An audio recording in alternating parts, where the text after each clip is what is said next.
I am joined by presenter and fun guy Liam Loftus. How are you, man? I'm good, bro. I like that. Fun guy. You're right. Yeah. Correct. How to get in there? Yeah, this is gonna be an interesting one. It's an interesting one. I feel I need to know your three ones to watch. So you're gonna start off with.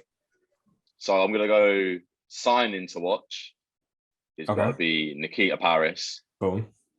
I'm gonna go through them and we can get into the details after. Yeah. Yeah. All So right. Nikita Cool. Cool. Parris at Arsenal. Yep. My established player or like someone I just think's a baller and you should just keep an eye on her regardless. Caroline Weir at Man City, Yep. and my young player to watch, Chloe Kelly. I know she's coming back from injury, but Yeah. she missed out in the Olympics due to it, and it's going to be Pain. like revenge season, bro. I can't wait to see Chloe Kelly. Especially now you've got Chloe Kelly, you've got Hemp, and you've got Bunny going straight through the middle. That's a scary front three. That It's is on moving like the top. men's team. I'm not going to lie to you when it was Yeah. like Sane and Sterling, Yeah. because so many times, like Lauren Hemp's hard to miss out and one to watch. But Yeah. I feel like Young Player of the Year last year, people know our names. I don't need to scream about it because like do your research. Um, and yeah, them two arriving back post for the like taking to the byline, back across, it's just going to be Yeah. dangerous. And I don't think if any defenders will be able to deal with that.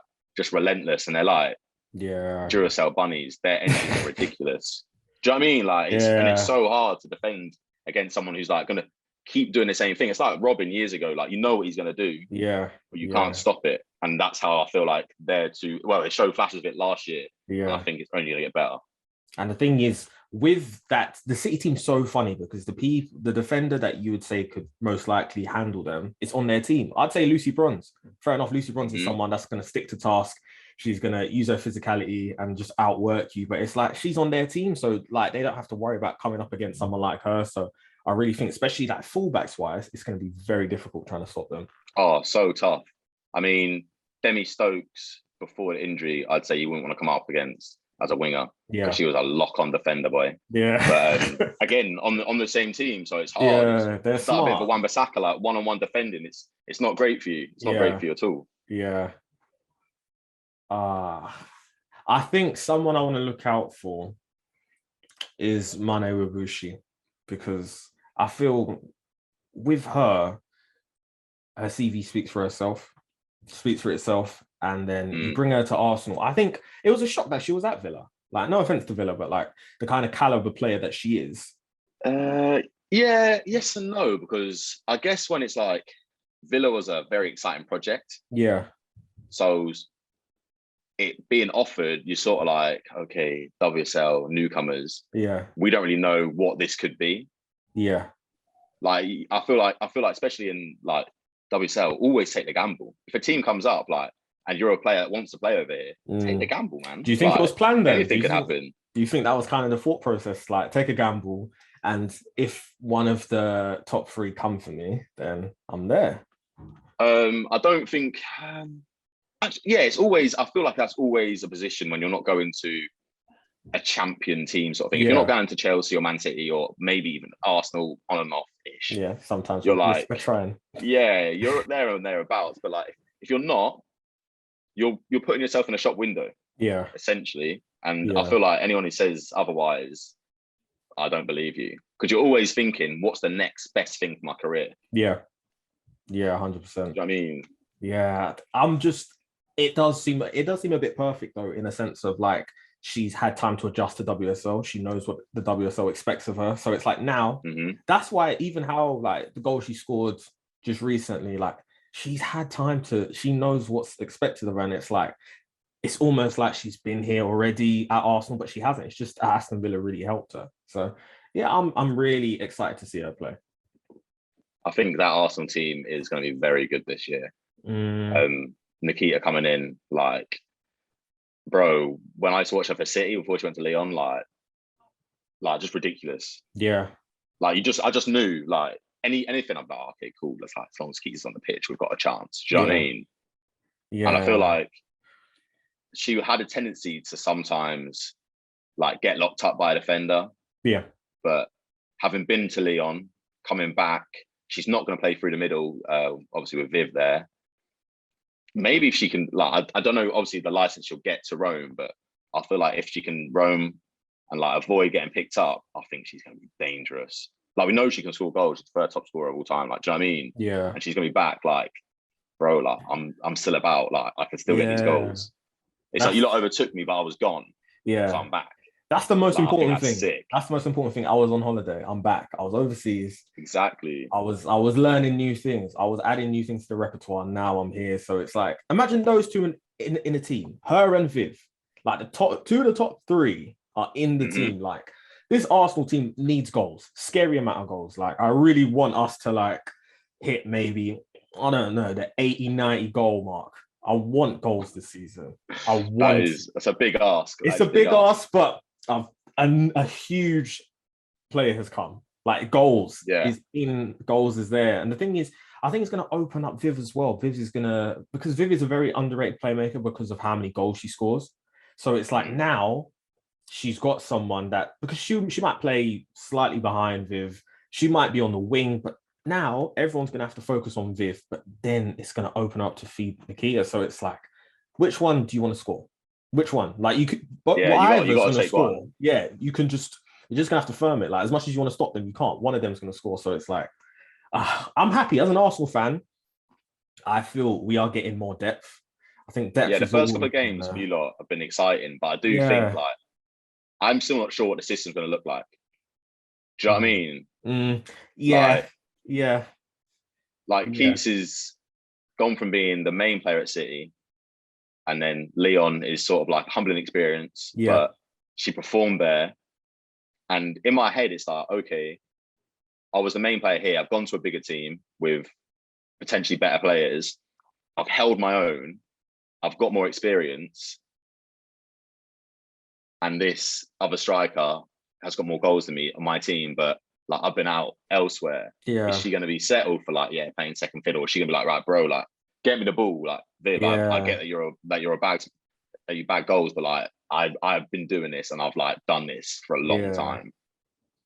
Yeah, it's interesting. I hope, and this is only wishful thinking, I hope it's a case of maybe she's understood the situation at Arsenal and she's understood that it is more of a collective thing rather than expecting her to be the main, coming in as the main. Because like she understands that Arsenal haven't managed to get past City and Chelsea. So she's like, this is why I've been brought in as a piece rather than the whole thing. Like she is the missing piece. So it's like, well, you'd hope so. I mean, I was playing devil advocate. I don't think I'll happen at all. Like, I know Keats. I think she's great. Like, she's so good to have around the club. I think she's going to fit straight in. But you know, I've got to stir the pot a bit. I can't just let you get excited about it. I can't do that right now. The thing is, it's looking positive. It's looking positive, and I like the fact that we get Chelsea first game. It's just a nice little assessment.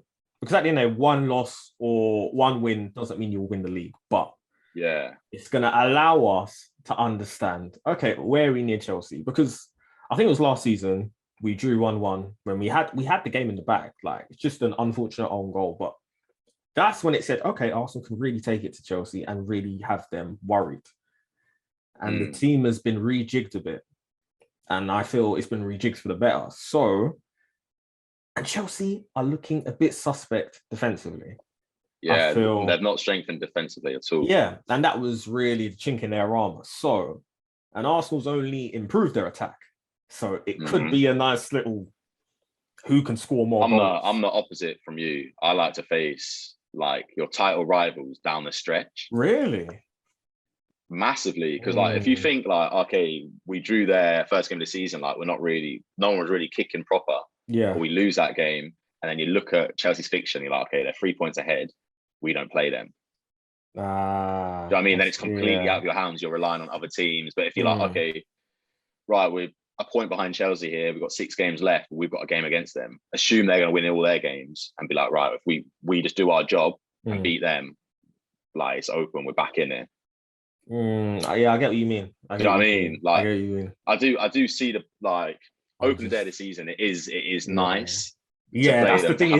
To have a big game, niceness of it. Yeah. But like, I think the team that potentially loses that will be like, oh, it wasn't that big of a deal at the time, but down the stretch, that could come back and get you. Especially like it takes a little bit of time. Yeah, it takes a little bit of time to get like back together. Like it's all like, oh, people played at the Olympics. Like you're not really playing Champions League. Like it's a bit like Chelsea could lose because you got games playing. Yeah. Like, and that's I don't think you can like forget the importance of like momentum. Yeah, definitely. But like Chelsea coming into this, like like a lot of their players are at the Olympics, so it could be very good for Arsenal though. Probably why you're so excited about it, because you're like, yeah, we're already playing games. Like, do you know what I mean? And it's at the Emirates, like extra. It's an extra boost.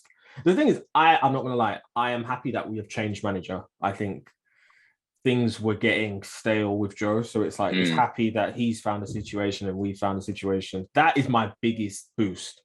I think it's important. Like Jonas comes in with his own ideologies, his philosophy that we can just learn. Because the thing is, we're pressing. We're really pressing. We're really hunting down teams. And I think that sort of intensity, that's really going to take us to the next level. Because you don't want this Arsenal team to just play beautiful football. It's great, but we want the nitty and gritty as well, so that we can give it to teams. The top two teams. Yeah, we don't want to get bullied. That's the biggest thing. Yeah, I feel like that's been your problem in recent years. Like, you can't really dig in. Yeah, as such. Like against the Cities and Chelsea's, like it's all good. You play nice football, we might get a goal, and it's like, okay, like late on we're looking all right. But then every other team's like, you know what, like, we need to get these points, and they dig their heels in, and you just ain't really got an answer for it. Yeah. And then the thing is, it's all well and good, like scoring so many goals, but it's like then our play style against the bigger teams, we won't even score goals. Like we might be lucky to get 1 or 2, but it's like this is the same potent Arsenal. Where is it? It's just because our whole game plan's been thrown off. So it's like Jonas seems like he has a plan B, and that's what we did not have last season. We did not have plan Bs. It was pretty much like when we drew 1-1 with Reading, it was like you just don't have anything else.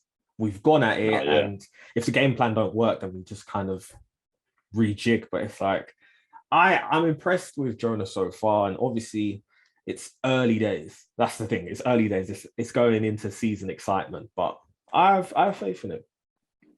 I think that, like you're saying, having a plan B, but even having 2 options, like Viv and Keats, that's gonna, like we were saying before, that's a headache now for teams. Because really, beforehand, like stop Miedema, Arsenal they're struggling a bit. Yeah, that's the thing. Like you said, like playmaker holding the ball up, not just her goals.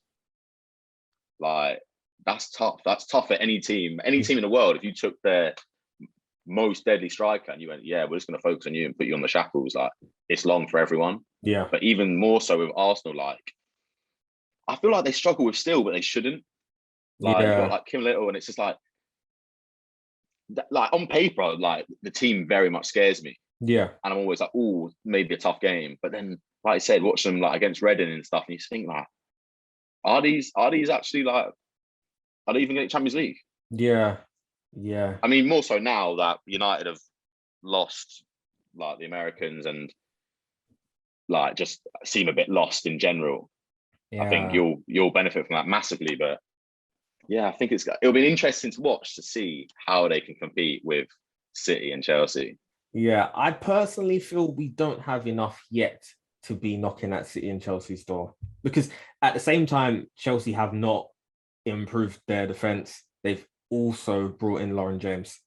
And the thing is, like, they already had a pretty stacked team. So it's like, they don't need a million signings. They just needed more defenders. But bringing in Lauren James, think about it, 70th minute, you're tired.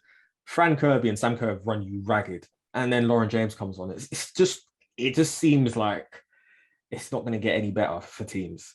And City, Vicky Losada, Ruby Mace, Bunny, Shaw, it's an insane window. Bringing in them 3 players, but then you look at like the players who've already got mentioned before. Yeah, Callum Weir, who I think arguably, Callum Weir, I think is maybe the most technical player in the WSL.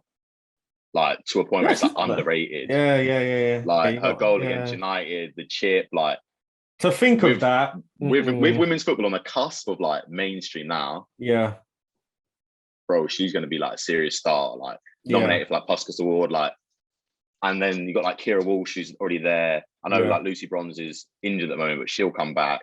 Like Ellie Roebuck, young, like ridiculous in there. Yeah. Like the team's kind of stacked. Yeah. I mean, last year was a bit of an odd one with the new manager and like so many players coming in. Yeah. But I feel like once that year's behind you, like that transition period, that wasn't actually that bad in the end. It turned out okay. Yeah. Like I feel like that was more of a sign of what's to come. Yeah. And that's exciting, buddy. I'm really excited. Like with City, like I know they're the rivals. Obviously, I want you guys to drop as many points as possible, respectfully. But it's just so exciting. I'm gonna have to go out there and watch City play. It's like this is a team that is just gonna make jaws drop. Like I have complete faith that City they've learned from that Barcelona loss. I think it kind of showed City they can't rest on their laurels. Like you're a great team, you're dominating WSL, but like there's more levels that there's another level. Yeah. And that's why they've kind of gone to Barcelona and said, hi, we'll take one of your players. We've seen what's been going on over here and we want to be a part of that. So yeah, I feel like for me it was a case of new manager, new to women's football.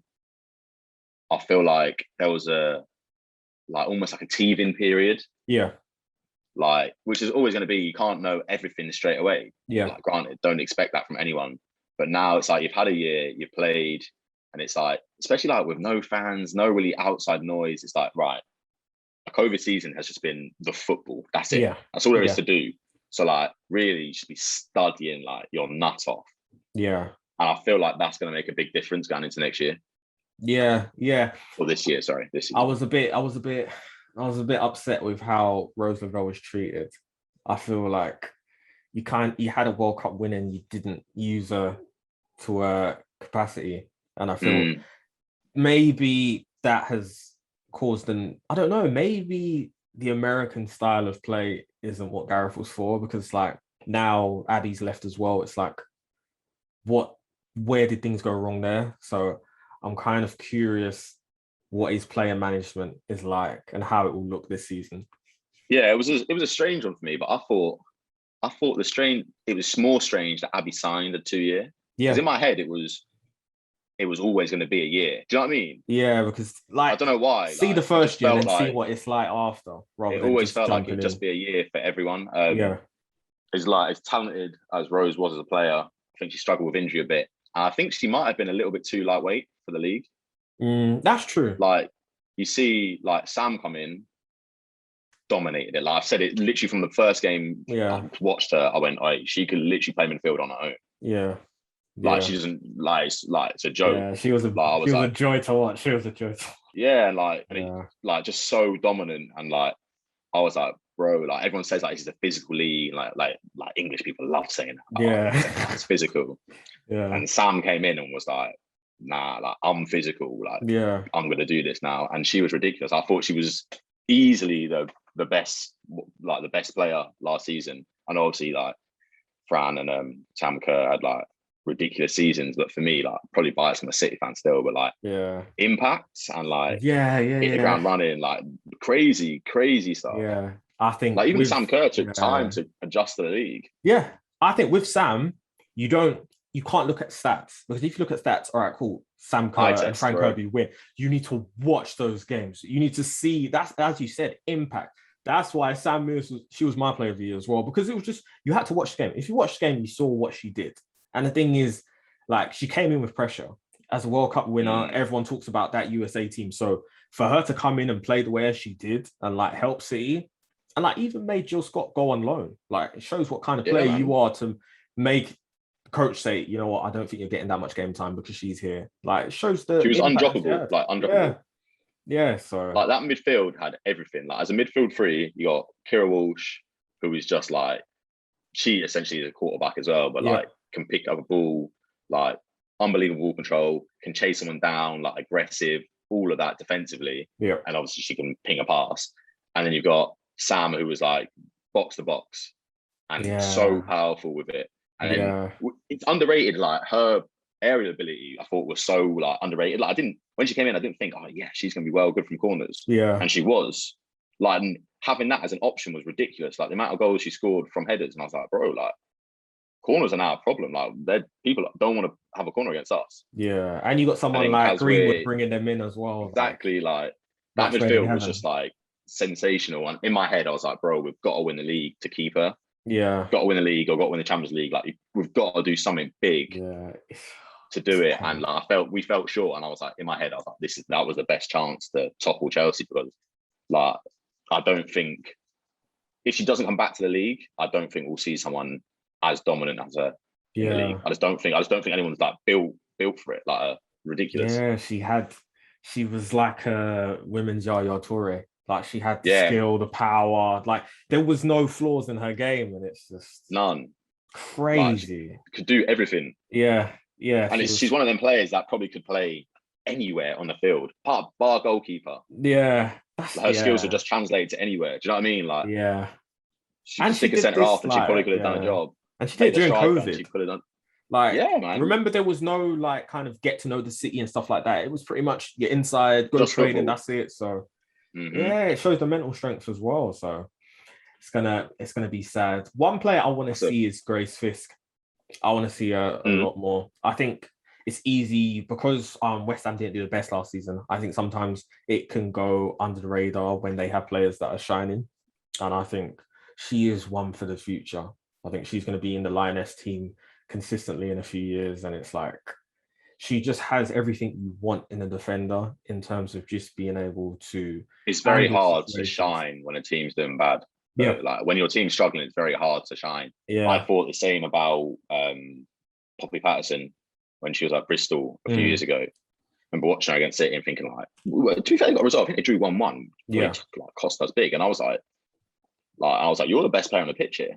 I was like, I watch all these week in, week out. Like, I know they're good. Yeah. But I was like, watching you, I was like, you're the best player on the pitch here. And I thought, like, how long is this going to last with her being at a team that's not doing very well? And she's got to move to Everton. And like, I feel like it's probably going to be the same. As much as like, I do think West Ham are a decent side, I think they just had a very bad year. Yeah. Like we said earlier, with teams will come knocking. Like, they will. I hope so. Like, if you're playing well, teams will come knocking. Yeah. Like, it's just football. Like, it doesn't matter where it is. Like, that's football. Yeah. I hope she stays here. I don't want her to go like abroad. I really hope even Arsenal. Ebony Salmon. Yeah, I really. That's the thing. Ebony Salmon, her going to the NWSL was painful because it was like, come on, guys, we got a star here. Like, let's actually look after her. But fair enough. Sometimes you got to do what's best for you. But yeah, I want Grace Fisk to stay because the thing is about her, she's very calm and composed and will just get the job done. I think sometimes you just need that in a defender. Like, sometimes it's great to have flash, but I really do love defenders that just love to defend. Just an old school defender. Yeah, just defend. I just want to be safe. I just want to be safe. I just want to look behind and be safe. That's what I think she gives. So, every team's going to need that. Every team wants a defender that can defend. Simple as that. So, yeah. Who's a player that you feel that, like, a cult favorite for you, that you feel like you haven't really heard people speak about her, but you see something and you want to see her get more praise? You know what? I would probably say Demi Stokes, Oh, okay. But I feel like she's had, like we were saying before, with injuries and stuff, she's like struggled a bit. And then with Alex coming in, I was like, oh, is Alex going to like push her out of left back? Yeah. But then she's moved centre back and then it went back. But now with Abby gone, I do think like Demi's going to shine, bro. Yeah. Like, I think she's such a good defender. Yeah. And like with a more like just need to run a game. Just like once she's fully fit, I don't think there's many players that are better than her. Like, I'd be like one-on-one defending. I just think like, it's ridiculous. Like, I feel very safe when I see Demi Stokes in the team. Yeah. I don't think like, well, I feel like it's hard, like, as a left back anyways, it's going to be very tough for you to get headlines. Like, Lucy Bronze as a right back gets headlines because she's like ridiculous. Yeah. Like, ridiculous. But yeah, fullbacks don't really get love. Love being a fullback. Yeah. Like Jamie Carragher said, like, no one grows up wanting to be the next Gary Neville. Yeah. It's hard, but yeah, I think ridiculous player. But I'm still not sure how they're going to play with all the new signings coming in. Yeah, like I know they flirted with like 5 at the back last season, four at the back, and it's just like, bro, like, I'm not really sure Yeah. where it's going to go, which is exciting. But That's true. Yeah. when you look at like a Chelsea who are very established in what they do, and like fair enough, they've not brought in any defenders, they've not really like strengthened there, but bringing in Lauren James, who's going to add another dimension, like you said, like a lot different attacker to Sam Kerr. Yeah. And it's like, yeah, I don't know, like I don't really want to see that. I'd rather them strengthen the back and like, yeah, exactly, get them. Yeah. It's a difficult one. What do you think about Man City not having much of a preseason? Because like obviously Arsenal had Champions League, like Chelsea have had a few, but like I don't think City have had any preseason games. No, I don't think they have. Yeah. But I don't think that's. I feel like a lot of teams will be sort of similar. I know obviously they've got Madrid in the Champions League. Yeah, big one. But I don't feel like a lot of our players are quite deep or have played Olympics, and like it was condensed season. Like we're still playing like FA Cup all over the place. And it's like I don't think that will make a massive difference. It might take a little bit slower to start, but I feel like a lot of teams will be in the same boat. Do you know what I mean? It's like with a World Cup year. Like if you're a top team and you've got like top players, you're all sort of in the same boat. Yeah. Unless teams aren't qualifying. But yeah, I don't see it as that much of a problem. Yeah. What do you think about the WSL being on Sky Sports? I'm buzzing for it, you know. Yeah. Having it on Sky and on BBC as well, like obviously free to air. I just don't see how it can be a bad thing. Yeah. Like as great as the FA player was, like we've joked about it before, like only being one camera and stuff, and like that's just not a great advert for it. Like it's so hard. Like I do all the time. Like I literally can't watch something on TV unless it's HD. Yeah. What? I'm like, what? HD was literally not a thing for me like 10 years ago. Do you know what I mean? Yeah. But having like broadcasters take it seriously and be like, okay, like we're gonna take it seriously. We're gonna treat it like this. We're gonna do features. We're gonna bring all the players to the forefront. I can only see it as a bonus. Yeah. And I feel like if it's in people's faces all the time, it's just gonna dispel all the stereotypes that people have about the game. Yeah. Because it is good. It is competitive. Like the players are sick. And I just think like if it's in your face, I mean, like you're still gonna get the people who complain and be like, oh, I don't want to watch it, blah blah. But like run through their social media, they're probably saying the same about the men's game. Do you know what I mean? Yeah. They just want to complain about something. But I think it's only a bonus. And then like think of like how hype everyone was after the World Cup. Yeah. Like we're gonna have a fully broadcasted season, but then going into the Euros, and the Euros is going to be like the first, like touch wood, first event that's like COVID free. Yeah. Bro, like that like 18 months could be huge, like so big for the women's game. Yeah. Yeah. And the thing is, what makes it so amazing is because it's on Sky Sports, people will see it by accident. People will, and then there might be like a EFL game that's after it. So it's like, all right, cool, I'll just watch this and then I'll watch the EFL game. So it's like, yeah, as you said, like if people can see it, they'll understand so much more. And like it's now, I feel like now it won't be hard to find it. Like if you don't know about the EFL player, you just miss out. But with Sky and the adverts are getting me gassed. Like looking at the adverts, I'm saying, okay, cool, this is happening. Like they care. Like that's all you want. You just want women's football to be cared about. You just want a place where you can watch it. And like now that's coming to Sky Sports, and I think even like it gives space for like Soccer AM to do stuff like massively everything. And then the thing is, I have a bit of a theory, but obviously Saturday Socials on Sky Sports, sponsored by FIFA. FIFA might see what's going on Sky Sports with WSL and then looking to get the teams in. Yeah, I'm thinking like I think it's only a certain amount of time before that happens. Yeah, because like, it's going to be I like to have the international teams, but like it's just a bit boring. I'll be honest with you. Like once you play them, you play them. Yeah, I like them on Volta. I think it's sick on Volta. The amount of people are batted up with Netherlands and Volta. Unreal, bro. Like, yeah, it's just so sick. But yeah, I'm in agreement, and I think the more that like some broadcasters and like I've started doing it, like they'll do like features with women's players, and you're like, okay, sick. Like I've watched this person, I really like her. I think she's sick. Yeah, where am I going to watch her play? Yeah. Unless it's FA Cup final that's on BBC, like where are you watching them play? Yeah. But now it's going to be everywhere. Like like you said, okay, I'm gonna watch this EFL game. I'm gonna watch the Prem after, and you'll just put it on, and it'll just be on. Yeah. And it's not like you're coming to learn new rules about the game. You can pop your head in, see something, and you know what's going on. All of a sudden, you're sat down watching it, and you're like, oh, you know what? Like, this is actually decent. Yeah. And that's all it needs. People just need to like drop all their ideologies and everything they think of it, and just like strip it back and go, right, football in its most basic form. Let's watch it. Yeah. Is this good? And you're gonna think it's good. Yeah. And like I've said it loads of times, like in terms of like families and stuff, why aren't you going to games? Like now you can go to games. Why aren't you going? Like it's so sick. Yeah. Yes. And the price is amazing. Like exactly. You can compare it, like it's amazing. So it's like that's the point. In that sense, there's no reason for you not to. So and it's you know what I'd say, it's a great environment to be at as well. You don't feel mate, so good. You don't feel unsure about anything. You don't feel like a tense of like, you don't feel any animosity. It's just good vibes. And it's like, it's so welcoming. Like and that's from like going to grounds, like staff, the players. Like I've been to games before, and like players will just stay on the pitch and like just lean over the barriers, and they'll be signing stuff, taking pictures.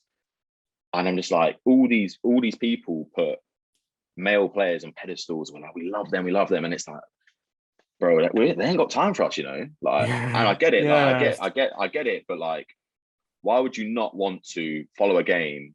Like, I know I'm not. That's no disrespect to like the men's game. I get that there's so much stuff going on, and like for XYZ reason they can't do that.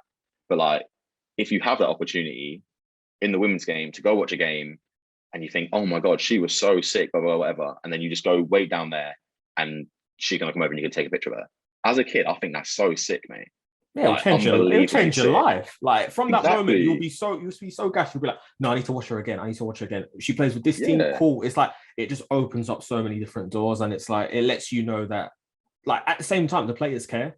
Obviously, if you don't have time, it makes you feel valued as a fan. You're not just a number. You're valued as a fan. That's the beauty of it. You know that you've impacted that player. Like that player knows who you are. That player respected the fact that you wanted to see them after the game. It's like with the men's game, obviously like so much like X, Y, and Z, but that player doesn't know you exist. Like it's just women's bars. game. Like, it's too many. Yeah. So it's like with the women's game, you know, this person actually acknowledges you, and it's like that's gonna help boost the game. And I hope that's forever like that. I hope it's forever like that. I want the game to grow, but I hope there is still that aspect of like players being able to just communicate with people after the game, because it's going to be like, I think like with anything, once it gets bigger, it's going to be harder because there'll be more media duties or more commercial opportunities, and it will get harder for you to be able to go and get that close. And when there's only 400 people in the stadium compared to when there's 45,000, like that's all going to make a change. But I feel like for now it's gonna get there. Like no doubt in my mind that it will get there. So like I just think like my advice is like just get on it early. Yeah. Just get on it early, because it's not like doing anything for you. Like it's not gonna knock you back. It's not like you're watching a game and you're like, oh, I'm gonna watch this or I can't watch this. Usually they're complementary. Yeah. You can watch one game and then watch the other game later. Like usually it's complementary. And I feel like that's a massive thing for me. Like don't make people choose. Yeah. You're fighting a losing battle straight away. It's like when you was at the Arsenal game and it was like the men's and the women's played on the same day. Yeah. I've just been working at the 100. That's what they did. The same. Like, so you get two games, men's and women's. And I think it's so clever. Yeah. Like, why are we not always doing that? I know, obviously, like you can't always do that, but but when you can, it just seems so good for me. Yeah, I just feel like it's so much better. Like, it's just such a better concept, and like you can really make a day out of it. Because if you break it down, 90 minutes ain't a long time. Yeah. Yeah. But like, you block out, as a football fan, you block out the whole day, don't you? Like, I can't do that. I'm watching the football. Yeah. It's true. Like, so why not? Why not add an extra 90 minutes on because the women's team are playing first, playing an hour before? Yeah. Like, it makes so much sense. But fingers crossed. I think that is a perfect place to end it. Liam, is there anything that you're working on that you want to let the people know about? No, I'm just gonna say busy, moving silence. Real G's moving silence. You know what I'm saying? Just keep an eye out. There'll be some stuff coming. We'll end it on that.